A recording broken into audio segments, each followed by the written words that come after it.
Hair வந்து கீழே ரொம்ப அன்ஈவனாக இருந்துச்சு. சரி ஓகே கொஞ்சம் ஈவனாக கட் பண்ணிடலாம் அப்படின்னு சொல்லிட்டு ஹேருக்கு வந்து ஈவனாக கட் பண்ணோம். யூஷுவலாகவே எனக்கு ஹேர் கட் பண்ணணும் அப்படின்னா எனக்கு நானாகவே செல்ஃபாகவே கட் பண்ணிப்பேன்.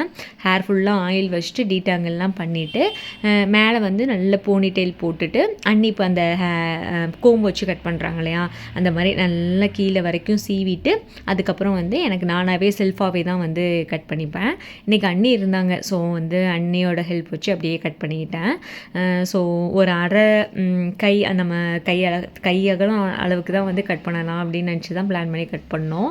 அப்புறம் வந்து ஈவனாக இல்லைன்னு சொல்லியே அப்படி இப்படின்னு ஒரு அரை முழம் அளவுக்கு கட் பண்ணுற அளவுக்கு ஆயிடுச்சு.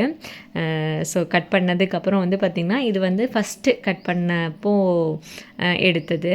அதுக்கப்புறம் கொஞ்சம் கொஞ்சமாக கட் பண்ணி நல்லாவே வந்து ஷார்ட் பண்ணிட்டேன். ஃபைனலாக இந்த ஹைட்டுக்கு தான் ஆக்சுவலாக இப்போதைக்கு இருக்குது.